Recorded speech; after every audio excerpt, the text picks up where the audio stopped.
Alerte coronavirus. Attention, attention, le coronavirus se transmet très facilement et fait des ravages. Pour l'éviter, le port du masque de protection est obligatoire en tout lieu.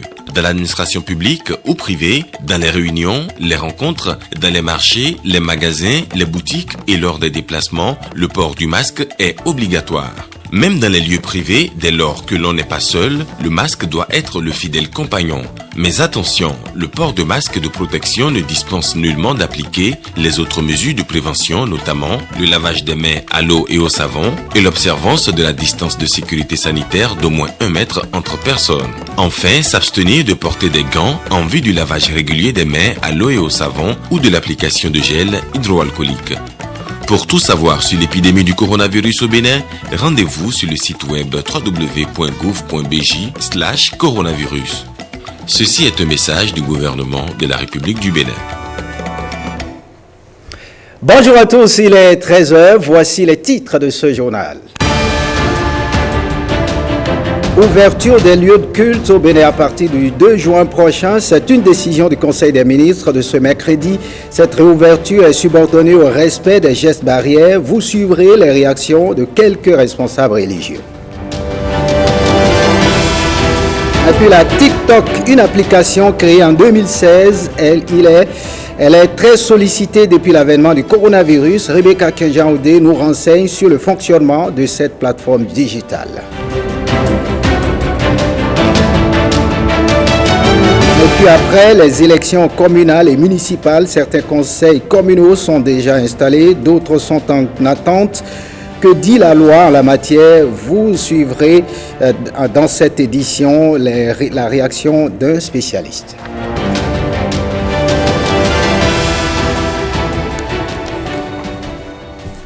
Voilà pour le sommaire. On ouvre par cette bonne nouvelle pour les croyants de tous bords. Le Conseil des ministres en sa séance de ce mercredi a décidé de la réouverture des lieux de culte à compter du mardi 2 juin prochain. Une réouverture dans un contexte de pandémie qui est subordonnée au respect des gestes barrières. Les responsables religieux rencontrés à Cotonou et à Aboum et Calavi invitent les fidèles à l'observance de ces mesures. Ils sont au micro de Lenaïka Bazaou.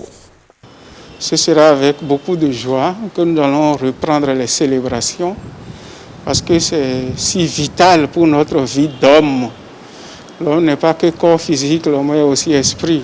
Il y a tout un dispositif qui est pensé et prévu de sorte qu'il y ait au moins 10 personnes à la fois qui se lavent les mains pour qu'il n'y ait pas trop d'attente, 10 personnes à la fois pas se laver les mains et puis on a mis tout le dispositif pour que l'eau aille directement dans les rigoles, etc. Donc les gestes barrières, donc, ça c'est important, l'un des plus importants, se laver régulièrement les mains, c'est ce qu'on nous a dit. Ça nous permet de tuer tout au moins le virus. La distanciation sociale, ça aussi, nous avons la grâce d'avoir de grandes églises. Je donne l'exemple ici, par exemple, j'ai une église de 1600 places. Et nous avons déjà dévissé tous les bancs déjà, de manière à ce que dans quelques jours, juste avant la réouverture, on puisse sortir les bancs un sur deux, pour aérer l'église d'abord, de manière à ce que, aussi bien sur la longitude que sur la latitude, on puisse avoir au minimum 1 mètre, sinon 1,50 m entre deux fidèles. Le geste de paix, naturellement, est oublié désormais. On ne se serre pas la main, on prendra la disposition pour recevoir la communion de façon conséquente dans les mains. Je remercie le gouvernement qui a entendu notre cri de détresse. Les musulmans doivent savoir que tout ce que le gouvernement est en train de faire, c'est pour pouvoir lutter contre cette maladie. Et bientôt la réouverture et nous demandons aux fidèles musulmans de respecter les consignes données par les autorités sanitaires. Qu'est-ce que ça veut dire? Et avant de rentrer dans la mosquée, nous avons l'obligation de laver nos mains avec du savon et après faire l'ablution. Si nous rentrons dans la mosquée, nous devons respecter les distances de 1 mètre entre nous-mêmes. et ensuite porter les cache-nez. Cela est nécessaire. Et ce qui va se passer, c'est les distances de 1 mètre que nous devons respecter. Et si l'imam constate que la mosquée est pleine, il peut quand même laisser une partie. La première partie va prier et la deuxième partie ensuite. On n'a pas besoin, l'imam n'a pas besoin de regrouper tout le monde. Parce que si on regroupe tout le monde, on risque de ne pas respecter les distances de 1 mètre. Donc l'imam peut prier 2 ou 3 fois si les fidèles sont venus très nombreux. Les dispositions, elles sont déjà fixées par le gouvernement. Elles ne sont pas nouvelles. Il s'agit de les actualiser et de les renforcer. Alors, premièrement, les lave-mains sont déjà disponibles, à disposer en grand nombre, puisque c'est un nombre écrasant qui vient adorer à l'église. Donc, il faut multiplier les lave-mains. Deuxièmement, si les gens entrent dans l'enceinte des églises, dans les chapelles ou dans les temples, il faut respecter la distanciation. Nous sommes prêts à faire respecter la distanciation. L'autre chose, c'est que les micros doivent être régulièrement désinfectés, puisque les micros ne sont pas individuels. C'est au prorata du nombre qui arrive, et ceci en relation avec le nombre que le gouvernement a fixé, que nous pourrons gérer les cultes. Bref, nous allons continuer non seulement les gestes, mais plus l'éducation, la sensibilisation des fidèles pour que ça rentre dans les habitudes, puisque désormais plus rien ne sera comme avant.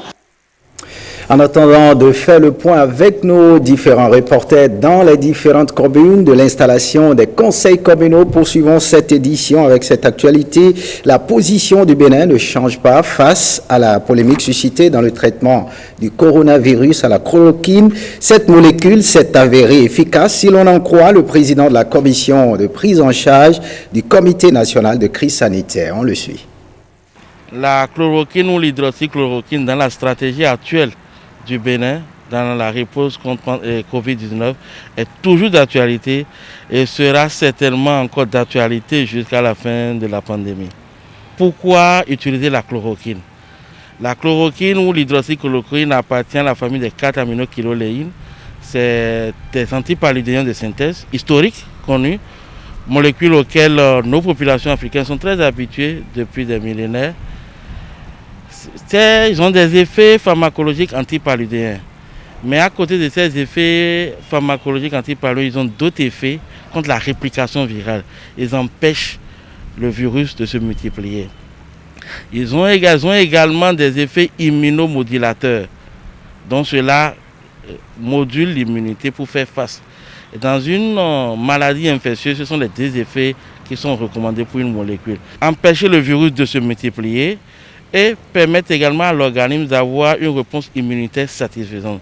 Ces molécules ont ces propriétés qui sont déjà utilisées dans d'autres affections, en dermatologie contre le lupus et également en rhumatologie contre les polyarthrite rhumatoïdes. On a déjà testé ces molécules dans d'autres pathologies, même dans le cas du coronavirus, en 2002-2003, en cas de SARS-CoV ou SARS-CoV-1, et également en 2014, dans la pandémie du Moyen-Orient, et qui ont montré leur efficacité. Quand le Covid-19 est venu, donc l'épidémie au SARS-CoV-2, les essais ont commencé. Et nous ne pouvons pas, en termes d'épidémie aujourd'hui, baisser les bras pour dire qu'on attend un effet divin. C'est les seuls molécules dont nous disposons. On ne peut que y aller. Et cela n'est efficace que quand on commence très tôt. On ne va pas attendre les complications. Et je crois que la stratégie béninoise est payante. On a vu d'autres États ou d'autres nations qui ont réagi très tard. Nous avons vu les conséquences qui ont été les leurs. En dehors de ces preuves scientifiques, on a également des preuves empiriques. Nous avons vu dans le cadre de la prise en charge actuelle des couples qu'on va appeler couples discordants, où un couple qui vit en permanence ensemble, l'homme est testé positif et la femme testée négative. On se dit, mais pourquoi parce que tous les, comment dirais-je, les opportunités, tous les sont de contamination sont présentes. Mais on a constaté que la femme avait une pathologie pour laquelle depuis des mois, depuis des années, était déjà sous chloroquine. C'est ça qui l'a protégée. Mieux, nous avons eu des gens qui présentaient des pathologies, je dirais, aiguës, de souffrance respiratoire. Et en attendant même le résultat, on les a déjà mis sous chloroquine. 24 à 48 heures après, cela s'est amendé. Ce sont des preuves qui nous réconfortent dans l'utilisation de chloroquine et nous allons toujours continuer. Le Bénin continue la chloroquinothérapie pour la prise en charge des cas et également la chimioprophylaxie pour les personnes en contact. C'est-à-dire quelqu'un qui a été en contact avec un cas confirmé ou même le personnel de santé qui est tout le temps en face du danger. Voyons à présent cette plateforme digitale. Vous avez entendu parler de l'application TikTok ou pas? Eh bien, c'est une appli qui s'impose aujourd'hui dans les smartphones d'adolescents, de jeunes et parfois de certains adultes. Une invention chinoise née en 2016. Depuis l'apparition du coronavirus, son utilisation est très sollicitée et ses vidéos sont devenues virales sur la toile et les réseaux sociaux.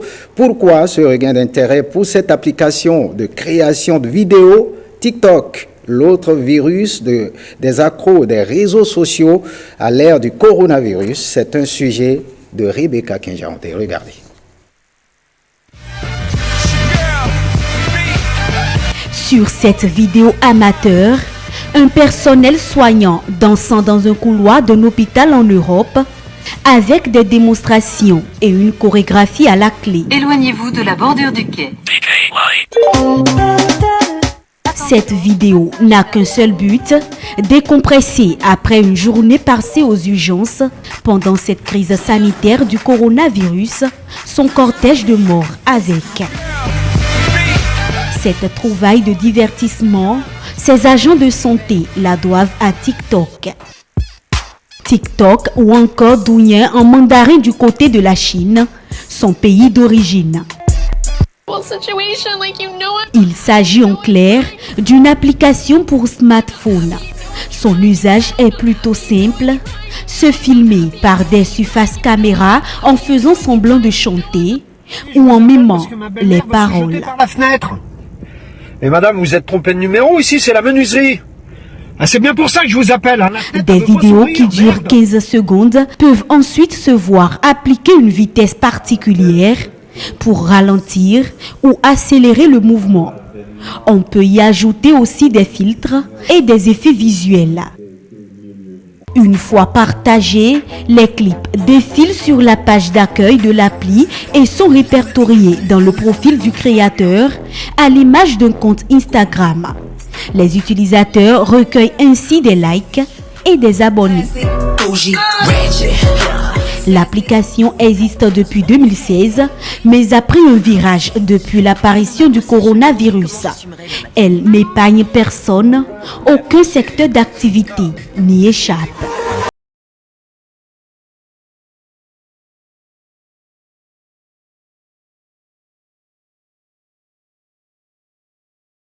Le meilleur atout pour faire passer un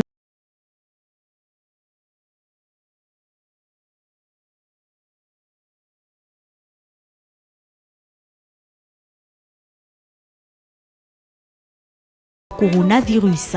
Le point positif que je note dans cette application, c'est cette faculté, cette possibilité qu'elle offre à l'utilisateur de pouvoir prendre l'initiative de créer une animation qui véhicule des messages de sensibilisation et qui peuvent toucher un large public. La pandémie du coronavirus crée peut-être une distanciation physique entre humains, mais ils restent proches virtuellement grâce à TikTok. Voilà, suite de cette édition, 17 pays sur les 54 du continent ont mis un terme à leur championnat. En Europe, l'Allemagne a repris au Burundi. Les activités sportives continuent normalement. Quelle sera la décision au Bénin les tout prochains jours? Voici le point sur le continent avec Hugues Sozono. Jouera ou jouera pas le 15 juin prochain, toute la famille locale du foot béninois s'interroge. La Covid-19 a contraint certains pays à déclarer le champion de la saison en cours alors qu'il restait quelques journées. La France en exemple.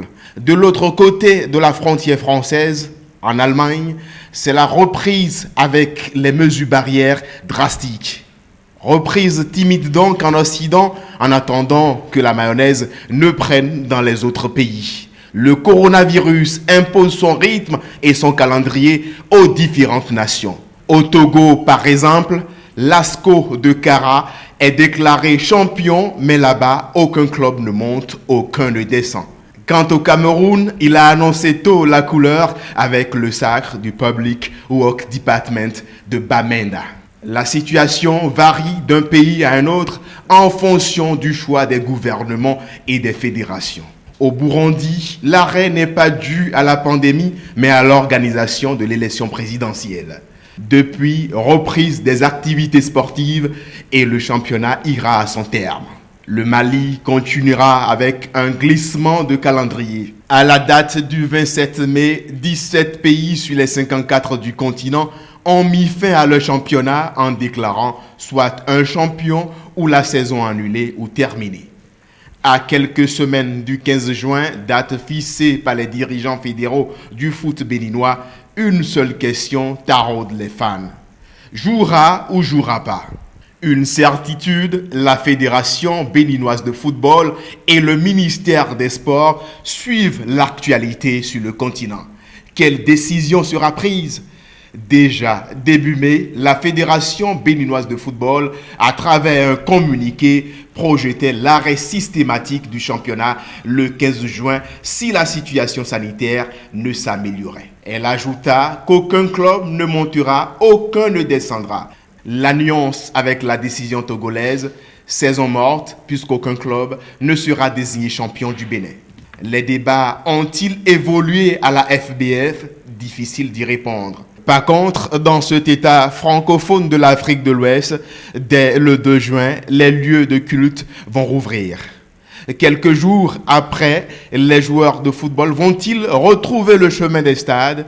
Les matchs se joueront-ils à huis clos? Les mesures barrières seront-elles appliquées avec rigueur dans les temps footballistiques? Le sponsor officiel Vitalor a-t-il envie de voir son championnat s'arrêter à 11 journées de la fin de la saison? Le producteur et diffuseur ORTB veut-il que l'aventure prenne fin en juin? La première décision revient à la Fédération béninoise de football qui la soumettra au ministre des Sports et de la Santé qui prendront l'ultime décision. Comme les footballeurs, les autres athlètes attendent la levée ou non de la décision gouvernementale qui avait suspendu toutes les activités liées au sport sur le territoire national. Voyons à présent cette actualité liée à l'installation des conseils communaux, direction Boukoumé dans la Takora là-bas. C'est allé comme une lettre à la poste. Ronald Robinson, bonjour, vous êtes en direct depuis Boukoumé. Oui, bonjour Kodos Abdoulaye, bonjour chers téléspectateurs. Le conseil communal, voilà, le conseil communal de Boukoumé est installé avec à sa tête le nouveau maire de la cité des Tatas. Tout à fait. Donc, c'est un secret de polichinelle désormais. Donc, il a pour nom Aldo Nda Kouagou. Il a fait l'unanimité autour de lui, élu donc par 19 conseillers sur les 19 que compte plutôt la commune. Et c'est au cours de la session extraordinaire consacrée à l'élection de l'équipe dirigeante de la commune. Et il faut dire que ça s'est passé sous l'autorité du préfet de la Takora, Lidi Dere Sabi Nda. Et il faut reconnaître que ce maire est de l'Union progressiste. On connaît désormais aussi son adjoint, son premier adjoint et son deuxième adjoint, tous également de l'Union progressiste. Le premier adjoint a pour nom Boudariba Mbeki, élu par 12 conseillers sur 19. Le second également pareil, 12 sur 19. Et il faut dire que le maire Aldo Nda-Kouabou est le fils du feu ministre Éric Nda. Il est agronome en fait de formation. Et donc c'est lui qui a la charge donc, de diriger maintenant la commune de Boukoumbe. Merci à vous, Ronald Robinson. On retient que l'Union progressiste contrôle désormais la mairie de Boukoumbe. 19 conseillers sont installés. Donc, ce matin, à Boukoumbe, le conseil communal est connu. Mais par contre, à Parakou, les populations sont encore en attente. Bertin Adimi, vous êtes en direct depuis Parakou. Comment la cité des Kobourou s'apprête-t-elle à installer son nouveau conseil? Y a-t-il une ambiance particulière à la mairie de Parakou? Bonjour Koudous Abdoulaye, suite à l'élection du dimanche 17 mai, conformément aux dispositions de la loi, Parakou, la troisième commune à statut particulier du Bénin, verra installer à la tête de sa municipalité une nouvelle équipe dirigeante. Faut-il le rappeler, à moins d'une surprise sous le sceau des intrigues politiques, l'hôtel de ville de Parakou devra être dirigé par les 6 années prochaines à venir, par donc la liste l'un des élus de la liste FCBE, crédité de 17 conseillers, donc ayant la majorité absolue, le nombre total des élus municipaux étant 33. En respect donc des tests en vigueur, le préfet du Borgou, Djibril Maman Sissé, a convoqué déjà les nouveaux élus municipaux pour cet après-midi pour l'installation officielle. La cérémonie aura lieu à la salle des fêtes de l'hôtel de ville que vous connaissez bien, Koudous Abdoulaye, une salle apprêtée pour la circonstance. Et puis, les dispositions sont prises pour respecter les mesures barrières en vigueur pour endiguer la propagation du Covid-19. La distanciation sociale, le dispositif de lavage de l'eau au savon, donc à l'eau et au savon, seront rigoureusement respectés. En ce qui concerne les mesures sécuritaires, les éléments de la police républicaine et ceux du deuxième BIA de Parakou sont déjà déployés sur le terrain. Les rues adjacentes à la mairie et le marché Arzeke sont désertes parce que fermées aux usagers. Je dois vous dire, Koudous Abdoulaye, que nous n'avons pas pu avoir des fuites quant à la configuration de l'équipe à l'interne qui dirigera la mairie de Parakou. Le ciel reste clément, présage de ce que tout se passera très bien. En tout cas, dans l'ensemble, puisque vous demandiez l'ambiance qui règne ici à Parakou, je dois vous dire que tout se passe très bien. À l'hôtel de ville, tout est calme, présage de ce que véritablement c'est une fête qui aura lieu ici à la mairie de Parakou ce soir. Voilà un peu ce que je peux vous décrire en ce qui concerne l'installation dans quelques heures du nouveau conseil municipal de la mairie de Parakou. Merci à vous Bertin Adimi. L'installation du conseil communal de Parakou, très attendue. Vous le décrivez, c'est une fête qui se déroulera d'ici peu, dans l'après-midi. Nous irons certainement à Kové, à Plaroué et à Vrankou, où cette opération s'est certainement déroulée déjà. Suite de cette édition, bientôt 6 mois maintenant qu'une opération de prise en charge des malades mentaux errants a démarré à Cotonou dans l'après-midi de ce mercredi 27 mai. La ministre des Affaires sociales et son collègue de la Santé ont fait le point de la première phase de ce projet. Marcela Rossi pour les détails. En errance, ces personnes sont plus ou moins stabilisées aujourd'hui. En provenance de divers horizons, elles se sont retrouvées dans ces centres pour leur prise en charge. Les affections mentales font partie des affections qui peuvent troubler l'équilibre même de la société. Et il ne serait pas bien que nous laissions des compatriotes sans dignité. L'initiative a été salutaire à plus d'un titre, constatent les 2 membres du gouvernement désormais chargés de l'opération. Nous ne pouvons que vous féliciter. Nous n'avons pas besoin de mettre nos stéthoscopes et nos blouses avant d'apprécier le résultat, quand on sait d'où on est parti. Parce que tous ceux qui sont dans cette salle ont de la dignité, sont des personnes humaines, dignes. Et c'est d'abord ça le premier résultat global. C'est très important parce que la santé mentale est une partie fondamentale de notre équilibre sanitaire. La santé ne se limite pas seulement à un état de bien-être physique. La prise en charge de ces personnes est suivie par la Direction générale du Fonds d'appui à la solidarité. Il s'agit des soins qui doivent administrer de l'alimentation, de la garde et de l'insertion socio-professionnelle ou familiale.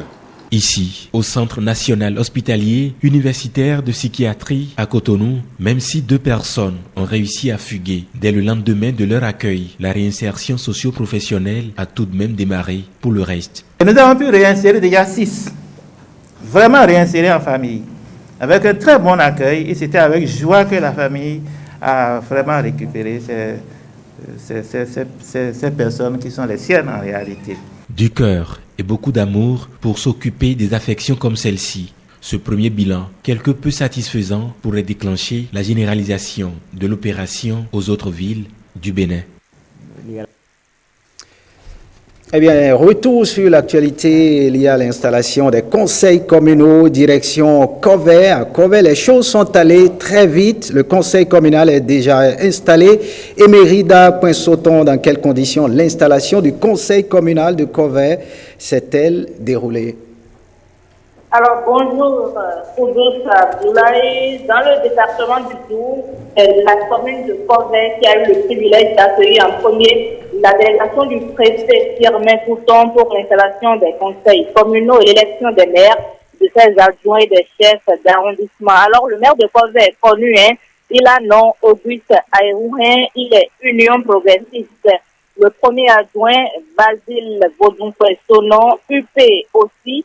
Et le deuxième adjoint également UP à nom Pascal Sojo. C'est donc un bureau exécutif exclusivement UP qui a été élu ce matin à la tête de la mairie de Covey, Koudous Abdoulaye. Covey qui compte 8 arrondissements a eu 15 conseillers. Tous les chefs d'arrondissement sont connus. On ne pourra pas les citer tous ici, mais on retient qu'à Covey, chacun connaît désormais son poste au sein du conseil communal. Tout s'est passé sans incident dans le calme sous le regard de la délégation conduite par le préfet du Doubs, Firmin Couton. Puisqu'on parle de Covey, signalons que les 2 autres communes de la région abonnées, à savoir Gaïando et Ouinfi, ont leur processus d'installation et d'élection prévu pour samedi et prochain. En attendant, c'est la commune de Zogodomé qui sera soumise à l'exercice tout à l'heure à partir de 14h. Koudous Abdoulaye. Merci à vous. Emerida Poinsoton, on prend la direction d'Aplaroué où le conseil communal est déjà installé. Précieuse Akoueronou, bonjour. Comment cette opération d'installation du nouveau conseil d'Aplaroué s'est-elle déroulée? Tout à fait, Koudous Abdoulaye, bonjour. Nous sommes à la mairie d'Aplaroué. Le maire est déjà connu. Son nom, c'est Massim Alassogbe. Le premier adjoint au maire a pour nom Jacob Douvi. Le deuxième adjoint au maire, c'est Bernard Bessot. L'élection des chefs d'arrondissement a également eu lieu. Avant, je vous rappelle que le maire et ses adjoints sont tous de l'Union progressiste. Maintenant, par rapport au chef d'arrondissement, nous savons déjà que le chef d'arrondissement d'Aplaroué a pour nom Émile Sodji. À Tomé, c'est Pascal Djilimé. Le chef d'arrondissement d'Azovès, c'est Samuel Méti. Le chef d'arrondissement de Dekbo, c'est probablement Jean-Marie Nidé, parce qu'il était le seul candidat sur la liste. La cérémonie est terminée. Nous n'avons pas encore d'autres précisions. Quand nous les aurons, nous allons vous revenir, Koudous. Merci à vous, précieuse Akoueronou, en direct depuis Aplaroué. On part maintenant pour Avrancourt qui a également son nouveau conseil. Guillaume Avianou, bonjour. Vous êtes en ligne dans ce 13h. Comment les choses se sont passées à Avrancourt? Koudous Abdoulaye, eh bien, aujourd'hui, c'est le grand jour pour la population de la commune d'Avrancourt. Une population qui s'est quelque peu mobilisée pour suivre en direct les élections du maire et de ses adjoints, mais aussi des différents chefs d'arrondissement. L'opération se déroule depuis ce matin aux alentours de 9h, où les 25 conseils élus de la commune à l'issue du scrutin du 17 mai dernier et le préfet, puis des figures marquantes des formations politiques ayant tiré leur épingle du jeu. Tout ce monde est en conciliabule dans la salle de conférence de la mairie, loin de l'indiscrétion des populations. Des populations qui sont tenues, malgré la forte pluie qui s'abat actuellement sur la commune, à plusieurs dizaines de mètres des locaux de la mairie par les éléments de la police républicaine. Dans les coulisses, au poste de maire, c'est le nom de Gabriel Senagan-Outodé, l'ex-premier adjoint au maire de l'équipe précédente qui revient sans cesse. C'est un professeur certifié des sciences de la vie et de la terre. Au poste respectif de premier et deuxième adjoint au maire, les noms de Mathieu Rounkari et de Alidou Akinosho. Nous précisons que ce sont des supputations et que jusque-là, rien n'a encore été officialisé. Nous appelons néanmoins à l'instant que Gabriel Fernand, bien sûr, dans Outodé, de l'Union progressiste, vient d'être élu maire d'Abrancourt par 21 voix pour et 4 contre. Merci à vous, Guillaume Avienou. Merci pour toutes ces précisions. Fin de ce journal. Merci à vous de nous avoir suivis. À très très bientôt et bonne suite des programmes sur l'ORTV.